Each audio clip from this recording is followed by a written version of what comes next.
सभी वरिष्ठ नागरिक हैं 5 लाख तक के मुफ्त इलाज के हकदार।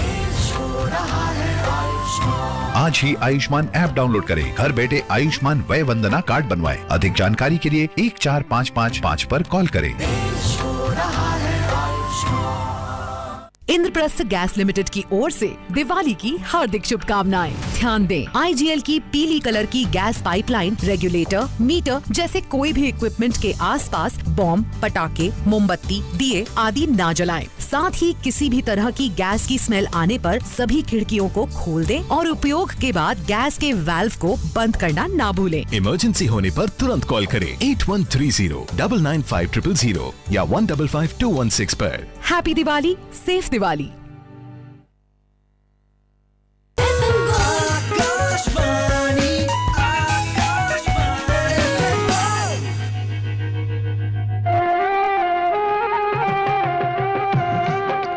दोस्तों, फिल्म पत्थर के सनम का ये गीत सुनिए। मुकेश और लता मंगेशकर ने गाया है। लक्ष्मीकांत प्यारेलाल का फिर से एक बार संगीत है दिलफरेब और गीतकार है मजरू सुल्तानपुरी। इस गीत के बाद आप सुनेंगे संस्कृत साप्ताहिकी। महबूब मेरे, महबूब मेरे, महबूब मेरे, महबूब मेरे, तू है तो दुनिया कितनी हंसी है, जो तू नहीं तो कुछ भी नहीं है।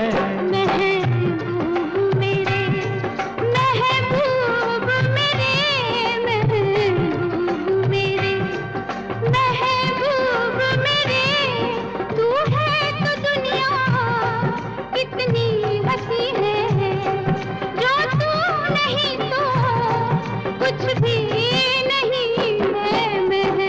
महबूब मेरे।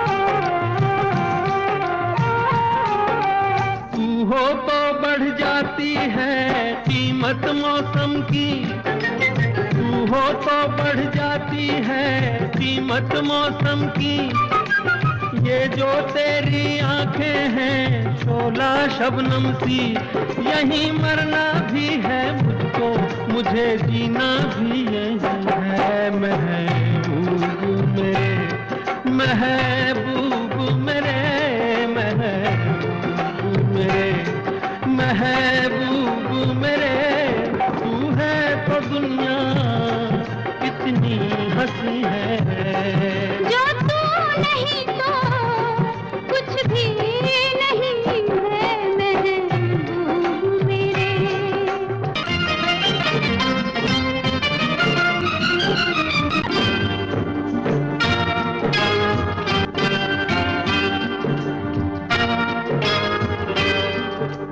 अरमा किसको जन्नत की रंगी गलियों का, अरमा किसको जन्नत की रंगी गलियों का, मुझको तेरा दामन है बिस्तर कलियों का, जहाँ पर है तेरी बाहें मेरी जन्नत भी वही है। महबूब मेरे, महबूब मेरे, महबूब मेरे, महबूब मेरे, तू है तो दुनिया कितनी हंसी है, जो तू नहीं तो कुछ भी नहीं है।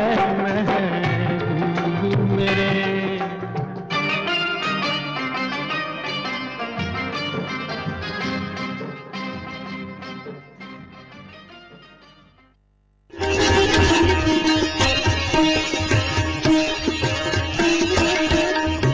लोकाभिरामं रणरङ्गधीरं राजीवनेत्रं रघुवंशनाथं कारुण्यरूपं करुणाकरं तं श्रीरामचन्द्रं शरणं प्रपद्ये। प्रियाः श्रोतारः, भगवते श्रीरामचन्द्राय प्रणति पुरस्सरम् एतस्मिन् संस्कृत साप्ताहिकी कार्यक्रमे भवतां समेषां हार्दं स्वागतं व्याहरामि। इयमहं कार्यक्रमस्योद्घोषिका रचा झा। भवद्भ्यः सर्वेभ्यः दीपोत्सवस्य हार्दिकीः शुभकामनाः। श्रोतारः, जानीमो वयं यत् अस्माकं भारतराष्ट्रं पर्वणां राष्ट्रमस्ति।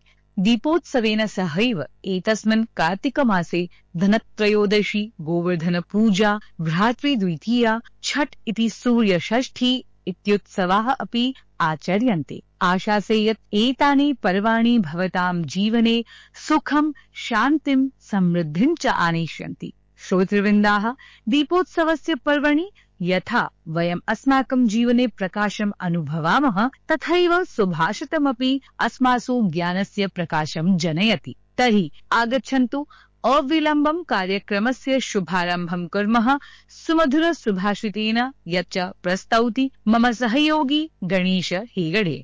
उद्यमेन हि सिद्ध्यन्ति कार्याणि न मनोरथैः, न हि सुप्तस्य सिंहस्य प्रविशन्ति मुखे मृगाः। अर्थात मेहनत से ही कार्य सिद्ध होते हैं, केवल मन की इच्छाओं से नहीं। यथा सोए हुए सिंह के मुंह में हिरण प्रवेश नहीं करते हैं। अहो, समीचीनम्, धन्यवादाः भवते। भोः श्रोतृवृन्दाः, अधुना क्रमो वर्तते प्रसङ्गप्रभागस्य, यत्र भगवतः श्रीरामस्य स्तुतिं प्रस्तौति मम सहयोगिनी निधिः झा। मनोजवं मारुततुल्यवेगं जितेन्द्रियं बुद्धिमतां वरिष्ठं वातात्मजं वानरयूथमुख्यं श्रीरामदूतं शरणं प्रपद्ये। कूजन्तं राम रामेति मधुरं मधुराक्षरम् आरुह्य कविता शाखां वन्दे वाल्मीकिकोकिलम्। आपदामपहर्तारं दातारं सर्वसम्पदां लोकाभिरामं श्रीरामं भूयो भूयो नमाम्यहम्। भर्जनं भवबीजानाम् अर्जनं सुखसम्पदाम् तर्जनं यमदूतानां राम रामेति गर्जनम्। राम रामेति रामेति रमे रामे मनोरमे सहस्रनाम तत्तुल्यं राम नाम वरानने। अति सुन्दरम्। श्रोतारः, एतस्मिन् क्रमे एव अधुना साप्ताहिकी वार्ता प्रभागे शृण्वन्तु गत साप्ताहिकीः प्रमुखाः चिताः काश्चन देश विदेशेषु घटिताः वार्ताः साधना शर्मणा। प्रधानमन्त्री नरेन्द्र मोदी आन्ध्रप्रदेशे बहूनां विकासपरियोजनानां प्रारम्भं करोति। गृहमन्त्री अमित शाहः न्याय प्रत्यर्पण सम्मेलनम् उद्घाटितवान्। 30-उत्तर-2000तम कॉमनवेल्थ गेम इति क्रीडानाम् आयोजनस्य अनुमोदनं भारतेन प्राप्तम्। दिल्ली NCR मध्ये सर्वोच्च न्यायालयेन हरित विस्फोट क्रीडनकानां विक्रयः अनुमतः। श्रीलंका, ब्राजील, किर्गिस्तान देशानां प्रतिनिधयः भारतम् आगतवन्तः। रक्षामन्त्री राजनाथ सिंहेन ब्राजील उपराष्ट्रपतिना सह संवादः कृतः। संयुक्तराष्ट्रेण अफगान पाक सीम संघर्षे चिन्ता व्यक्ता। बिहार प्रदेशे निर्वाचन प्रक्रिया तीव्रा। NDA दलेन प्रत्याशीनां सूची प्रकाशिता। महाराष्ट्रे जैविक प्रमाणपत्र संस्थाः परीक्ष्यन्ते। राजस्थाने बस दुर्घटनायां 20 जनाः मृताः। छत्तीसगढ़े 27 माओवादिनः आत्मसमर्पणं कृतवन्तः। जॉबी मैथ्यू विश्व चैम्पियनशिप स्पर्धायां कांस्यपदकम् अर्जितवान्। क्रिकेट निकष स्पर्धायां भारत वेस्ट इण्डीज दलयोः भारतस्य विजयः। सितंबर मासे भारतस्य पण्य विपणन मूल्याधारिता मुद्रास्फीतिः 0.13%। आन्ध्रप्रदेश, केरल, तमिलनाडु प्रदेशेषु अतिवृष्टेः संभावना। अपि च दिल्ली समीपस्थ क्षेत्रेषु लघुवृष्टिः तथा शीतस्य वृद्धिश्च सम्भाव्यते। अयि श्रोतृजनाः, यथा श्रुतमस्माभिः यत् तमसो मा ज्योतिर्गमयः, अतः प्रभागोऽयमपि एवमेव वर्तते। तर्हि आयान्तु शृण्मः अद्यतनीयः विशिष्टसंवादः अस्माकं सहयोगिना युवराजेन सह। नमो नमः प्रिय श्रोतारः, भवद्भिः श्रूयते संस्कृत साप्ताहिक्याः विशेष परिचर्चा। अत्र अस्माभिः साकं प्रशासनेतर विद्यालयानां छात्रेषु संस्कृतं प्रति अभिरुचिः तल्लाभश्च इति विषये परिचर्चार्थम् उपस्थितः अस्ति दिल्लीस्थ प्रशासनेतर नोट्रेडेम विद्यालयस्य सुप्रसिद्धः संस्कृत शिक्षकः, लेखकः, संस्कृत प्रसारकश्च डॉक्टर विजय प्रकाश रतुडीवर्यः। मान्यवर, हार्दिकम् अभिनन्दनम् अस्ति अत्र भवतः। नितरां प्रसन्नोऽस्मि, भवतेऽपि धन्यवादाः। अस्तु विजयवर्य, सर्वादौ वयम् एतत् ज्ञातुमिच्छामो यत् अद्यतने आधुनिके युगे यत्र छात्राः नवनवाः वैदेशिक भाषाः प्रति आकर्षिताः जायन्ते, तदा एतादृशे समये भवान् स्वकीये विद्यालये विद्यार्थिनां संस्कृतं प्रति कीदृशीम् अभिरुचिं पश्यति? शोभनः प्रश्नः पृष्टो भवता। पूर्वं संस्कृत कठिन भाषा इति मन्यते स्म, किन्तु अधुना बालका तत्र संस्कृतं प्रति नूतनं रुचि दर्शयन्ति। यदा कोमलमतीनां छात्राणां हृदयेषु एषा भावना प्रतिपाद्यते, संस्कृतं विज्ञानस्य, गणितस्य, कंप्यूटर विज्ञानस्य च मूलभाषा अस्ति, तदा ते उत्साहेन संस्कृतं पठन्ति। मम विद्यालये संस्कृत काव्य पाठ प्रतियोगिता, संवाद अभ्यास, गीता श्लोक वृत्ति च अथ च रुचिकरा संस्कृत गतिविधयः अपि समये समये छात्राणां मार्गदर्शनार्थम् आचार्यते। एतेन माध्यमेन तेषाम् आकर्षणं निरन्तरं वर्धते। अतः कथयितुं शक्यते नोट्रेडेम विद्यालये संस्कृतमयं वातावरणं वर्तते। बहु शोभनं महोदय। साम्प्रतिके समये यदा सर्वे छात्राः गतानुगतिकरीत्या आधुनिक विषयान् पठितुं धावन्ति, तदा छात्रेषु संस्कृत पठनस्य रुचिः कथं वर्धयितुं शक्यते? किं पारस्परिक पद्धतिभिः साकं कतिपय नवीन प्रयोगाश्चापि अत्र सन्ति आवश्यकाः? अयमपि सान्दर्भिकः प्रश्नः। वस्तुतः पारम्परिका शिक्षण पद्धतयः अत्यावश्यकाः, किन्तु अद्यतनयुगे नवीनाः प्रयोगाः अनिवार्याः। संस्कृत नाट्यमञ्चनं, संस्कृत दिवस पालनं, कथा प्रकथनं, संवाद शिक्षणम् इत्यादिभिः नूतन प्रयोगे इति अनुभवन्ति। एवं ते स्वयमेव तत्र आसक्ता भवन्ति इत्यस्ति मम विशिष्टानुभवः। शोभनं महोदय। अथ बहुरोचकं परामृष्टं भवता। अस्यामेव दिशि अतोऽपि चलामः। संस्कृतं केवलं भाषा नास्ति, प्रत्युत भारतीय संस्कृतेः जीवन दर्शनस्य आत्मतत्त्वमस्ति। एतां भावनां छात्रेषु प्रापयितुं शिक्षकस्य का वा भूमिका भवेत् इति विषये किमस्ति भवतः अभिमतम्? सत्यम् आह भवान् युवराज महोदय। पाठनकाले शिक्षकः अत्र मुख्य प्रेरकः भवति। यदि शिक्षक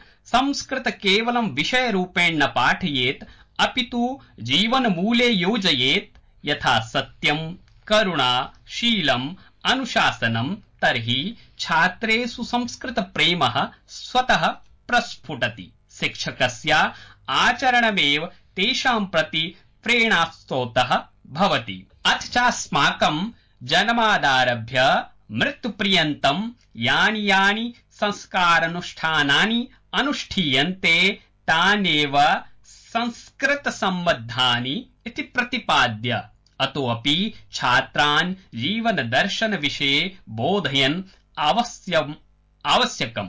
निश्चप्रचम्। संस्कृते मूल्य शिक्षायाः अद्भुता शक्तिः वर्तते। यदि वयं संस्कृतस्य लाभविषये वदामश्चेत्, भवतः अनुभवे संस्कृतस्य अध्ययनेन विद्यार्थिनां मानसिक विकासे, भाषा शुद्धता सन्दर्भे, नैतिक मूल्येषु च कीदृशः सकारात्मकः प्रभावः भवति? कृपया प्रोच्यताम्।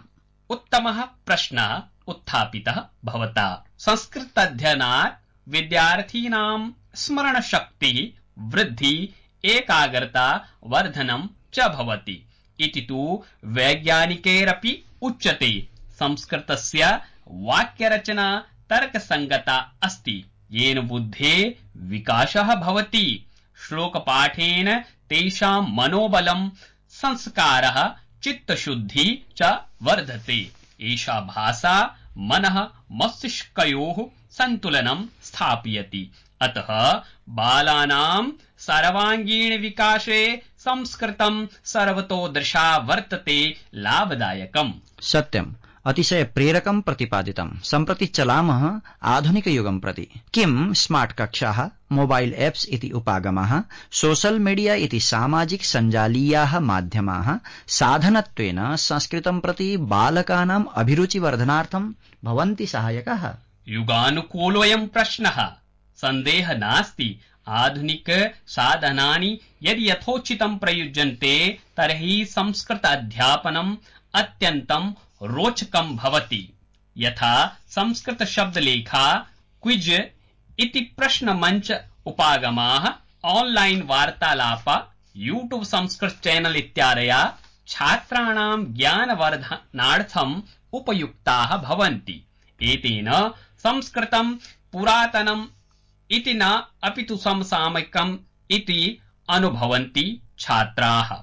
अथ च साधनानाम् उपयोगेन छात्राणां मतो संस्कृतं चिरस्थायी रूपेण तिष्ठति इति मे मतम्। सत्यमुक्तं भवता। अधुनाहम् अन्तिमं प्रश्नं प्रष्टुमिच्छामि। यतोहि अस्माकं कार्यक्रमम् अभिभावकाः अपि शृण्वन्ति, अतः अभिभावकरूपेण वयं निजबालकान् संस्कृतं पठितुं कथं प्रेरयितुं शक्नुमः, कृपया प्रोच्यताम्। अयमपि उत्तमः प्रश्नः। वस्तुतः अभिभावकाः एव प्रथमे शिक्षकाः भवन्ति। यदि ते गृहे एव संस्कृत श्लोकान् पाठयन्ति, संस्कृत गीतानि श्रावयन्ति, शृण्वन्ति, शुभ प्रभातं, धन्यवादः, क्षन्तव्यं चेति शब्दान् प्रयुञ्जते, तर्हि बालका स्वाभाविकेन संस्कृत भाषायां संस्कारयुक्ताः भवन्ति। संस्कृतं गृहजीवनस्य अङ्गं करणीयम्। एषः सर्वोत्तमः उपायः अभिभावकानां कृते, येन छात्रा मातृदेवो भव, पितृदेवो भव, अतिथिदेवो भव सदृशानां नैतिकमूल्यानामपि सुतरां पालनं कुर्युः इत्येव मम कथनम्। अतिशय सुन्दराः प्रेरकाश्च विचाराः भवता अत्र प्रस्तुताः। संस्कृतं वस्तुतः अस्माकं विचाराणां, संस्कृतेः चरित्रस्य च परिष्कारकमस्ति। आकाशवाणी पक्षतः भवते हार्दिकः धन्यवादः। भवते युवकवये, युवराजाय, आकाशवाणी दलाय च ममापि सन्तु धन्यवादाः। नमो नमः। जयतु संस्कृतं, जयतु भारतम्। धन्यवाद।